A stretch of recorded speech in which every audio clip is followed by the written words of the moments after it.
बिस्मिल्लाहिर्रहमानिर्रहीम। अस्सलामुअलैकुम। शुरू करती हूँ अल्लाह के नाम से जो निहायत मेहरबान और रहम करने वाला है। उम्मीद करती हूँ आप लोग खैरियत से होंगे और अल्लाह ताला के अमान में होंगे। आप सबको वेलकम करती हूँ शाज़िया के डेली व्लॉग में। तो आज की रूटीन के साथ मैं हाज़िर हूँ।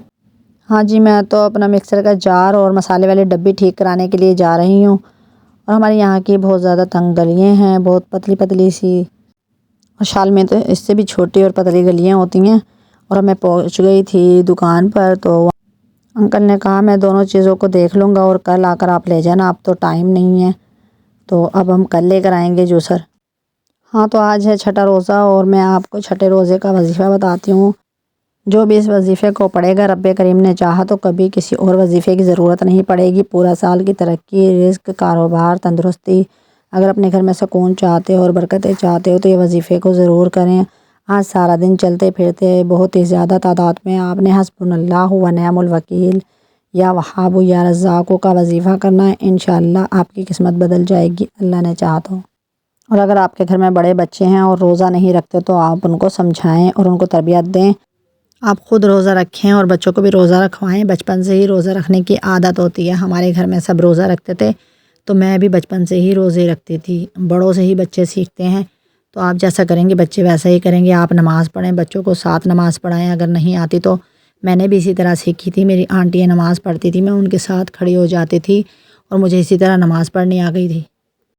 घर में बड़े जब इबादत करते हैं या नमाज़ें पढ़ते हैं तो बच्चों को उन्हीं से आदत होती है। मैं इशराक, चाश्त, अबाबील और तहज्जुद और सब में सलातुत तस्बीह तकरीबन सब नमाज़ें पढ़ती थी। और अल्लाह का शुक्र है बहुत ही अच्छा बचपन और बहुत ही अच्छी जवानी गुजरी थी। बच्चों को तस्बीह पकड़ाएं और अल्लाह ताला के नाम बताएं। इतने प्यारे प्यारे छोटे छोटे से नाम होते हैं, तो बच्चे जब उन्हें पढ़ेंगे तो उसकी बहुत ज़्यादा फजीलत होती है अल्लाह ताला के नामों की। बच्चों को ख़ास तौर पर अल्लाह ताला के 99 नाम ज़रूर याद कराएं। जिस बच्चे ने याद कर लिया वो जन्नती होता है और बहुत ही ज़्यादा इसकी फ़जीलत है। आपके घर में खुशियाँ, रिज़्क, बरकत और हर चीज़ की सहूलत होगी जब आपको अल्लाह ताला के 99 नाम याद हो जाएंगे। और हज़ूर पाक पर दरूद पढ़ने की तौफ़ीक़ अता फ़रमाए। अल्लाह ताला सबको, आप भी पढ़ें और बच्चों को भी दरूद पढ़ने की तौफ़ीक़ अता फ़रमाए।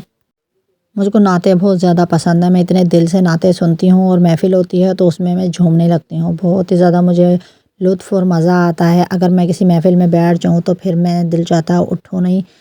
और जब मैं अकेली होती हूँ तो ऊँची आवाज़ में मैं नाते लगाती हूँ और इतने दिल से सुनती हूँ और रो रो कर मुझे रोने में बहुत ही ज़्यादा मज़ा आता है और नाते सुनने में बहुत ही लुत्फ़ आता है।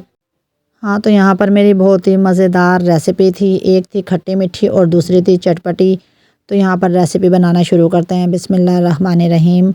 यहाँ पर मैं बनाऊँगी पकोड़े। पकोड़े बहुत ही मज़े के, टेस्टी और यमी बनेंगे। यहाँ पर मैंने आलूओं को धो लिया है और इनको अच्छे से पीसेस में काट लिया है।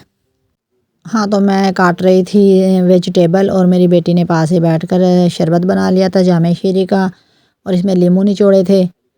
और मेरे यहाँ पर आलू और प्याज कटिंग हो गई है। हाँ, तो यहाँ पर वेजिटेबल तैयार है और पकोड़े कई किस्म से बनाए जाते हैं। मैं जिस तरह से बनाऊँगी तो आप लोग बताइएगा कैसे बने। और यहाँ पर मैंने बेसन को अच्छे से छान लिया है ताकि इसमें कोई लम्स नहीं बने और बहुत परफेक्ट हमारा मिक्सर तैयार हो बेसन का। तो यहाँ पर वेजिटेबल में मैंने डाल लिया है बेसन। मेरे पास 1 पाव बेसन है। अब इसमें पिसे हुए मसाले शामिल कर देंगे। हल्दी हाफ़ टी स्पून, 1 टीस्पून कुटी मिर्चें, 1 टीस्पून धनिया पाउडर, अजवाइन हस्बे ज़रूरत, पिसी हुई मिर्चें 1 टीस्पून।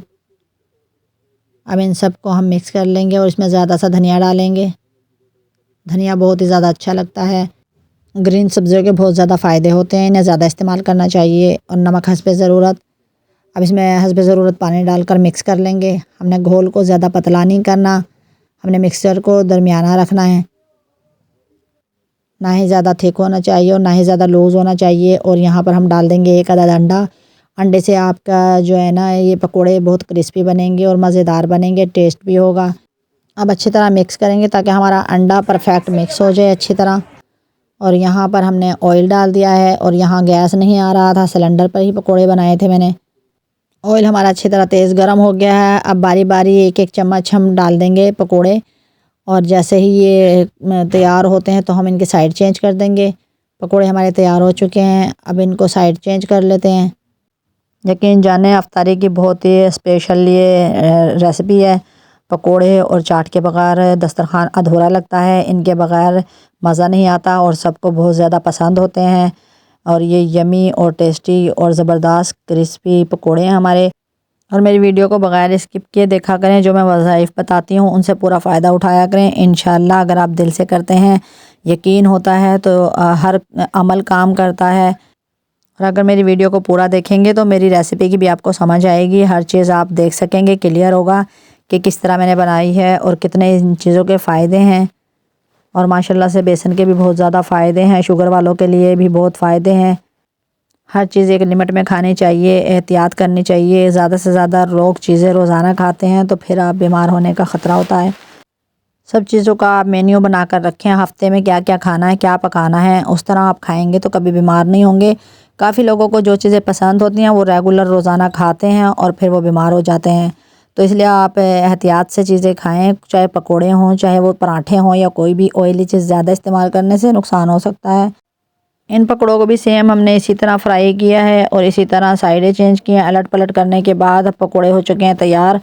अब दूसरी रेसिपी की शुरू करते हैं। खट्टी मीठी रेसिपी है। यहाँ पर मैंने मैकरोनी को बॉयल करके निकाल लिया है और यहाँ पर मेरे पास फल है। सेब का मैंने छिलका निकाल लिया है और बारीक बारीक इनको कटिंग किया है। सब फ्रूट हम इसी तरह छोटे छोटे टुकड़ों में कटिंग करेंगे। हमने जब चाट बनानी होती है तो इसी साइज़ की हमें फ़्रूट कटिंग करने होते हैं। यहाँ पर मैंने सब फ्रूटों को इसी तरह छोटे छोटे टुकड़ों में कटिंग कर लिया है और अब मैं इन सबको शामिल कर दूँगी मिक्स करने के लिए। अब एक बोल लिया और इसमें बारी बारी हम फ्रूट डाल देंगे। यहाँ पर अमरूद शामिल किए हैं, अब खरबूजा और सेब, केले, स्ट्रॉबेरी, अब इन सबको मैंने शामिल किया है। और अनार बहुत ज़्यादा महंगे थे इसलिए उसको स्किप किया है। और यहाँ पर मैकरोनी डाल देंगे, एल्बो। बहुत ही मज़ेदार हमारी चाट तैयार होगी। इसमें आप पिसी हुई चीनी भी ऐड कर सकते हैं लेकिन हमने स्किप किया है। चाट में टेस्ट को बढ़ाने के लिए 2 अदद हमने लीमू डाले हैं। खट्टा मीठा जायका आएगा, मज़ेदार। यहाँ पर मीठा टेस्ट बढ़ाने के लिए हमने डाल दिया जामे शीरी। जामे शीरी के बाद यहाँ पर मेरे पास करीम है। अब करीम डाल देंगे और करीम को डालने के बाद हम मिक्स करेंगे।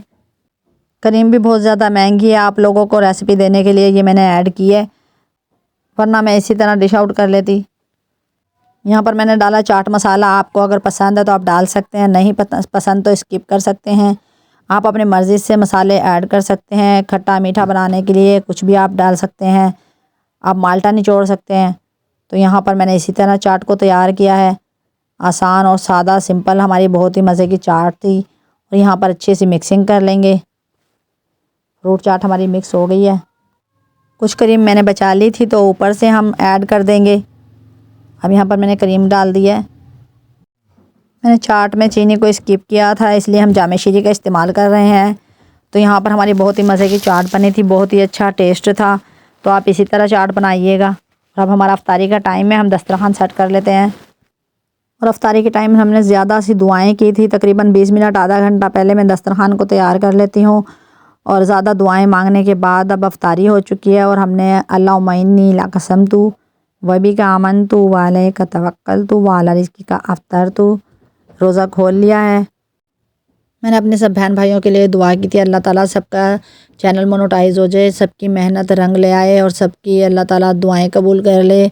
और ये जो रमज़ान है हमारे लिए बहुत मुबारक साबित हो। यकीन करें अल्लाह गवाह है, बहुत ज़्यादा मेहनत करनी पड़ती है, बहुत बहुत बहुत ज़्यादा मेहनत करनी पड़ती है। बहुत थक जाती हूँ जब से ये चैनल बनाया है। मैं और मेरा चैनल है, ख़ास कोई घर पर तवज्जो नहीं होती, ना ही बाहर किसी काम में तवज्जो है। सिर्फ मैं सारा अपना ध्यान, सारी तवज्जो अपने चैनल के लिए दे रही हूँ। अल्लाह ताला मुझे कामयाब करे। मेरी उम्मीदें इसी तरह बढ़ती जाएँ और एक दिन कामयाबी हो। खाने की तैयारी, वीडियो बनाना, फिर एडिटिंग करनी और सब चीज़ और वॉइस ओवर करनी, बहुत ज़्यादा टाइम लग जाता है। सारा दिन इसी तरह सुबह से शाम, शाम से सुबह, रोज़ाना इसी तरह हो जाती है। तो अल्लाह ताला हम लोगों को कामयाब करे। प्यारे बहन भाइयों, अपने माँ बाप का अदब करें, एहतराम करें, बच्चों से प्यार करें, अपने बच्चों पर तवज्जो दें। अपने अल्लाह ताला सबको सेहत तंदुरुस्ती वाली ज़िंदगी दे। जो भी अस्पतालों में बीमार हैं, हॉस्पिटलों में, अल्लाह ताला उनको सेहत अता फ़रमाए और जो किसी के घरों में बीमार है अल्लाह ताला उनको भी सेहत अता फ़रमाए, और जो दुनिया से जा चुके हैं अल्लाह ताला उन सबको जन्नतुल फिरदौस में जगह दे। अल्लाह ताला सबके आला मुकाम और आला दर्जे अता फ़रमाए। या अल्लाह तो सबके दिलों के हाल से वाकिफ़ है। या मेरे मालिक व मौला सबकी दिली मुरादें पूरी फरमा। या रब्बुल आलमीन हमारी गलती कोताहियों को माफ़ फरमा। या रब्बुल आलमीन हमें नेक बना। या अल्लाह हमें 5 वक्त का नमाजी बना। या अल्लाह हमें इबादत करने की तौफ़ीक अता फ़रमा। या अल्लाह हमारी गलतियों को माफ़ फरमा। या अल्लाह ज़बर ज़ेर की पेश की गलतियों को माफ़ फरमा। या अल्लाह मैं इजाज़त चाहती हूँ अल्लाह ताला आप लोगों को खुश रखे, आबाद रखे, सलामत रखे, हंसता मुस्कुराता रखे और अपने हिफ्ज़-ओ-मान में रखे। आमीन सुमा आमीन।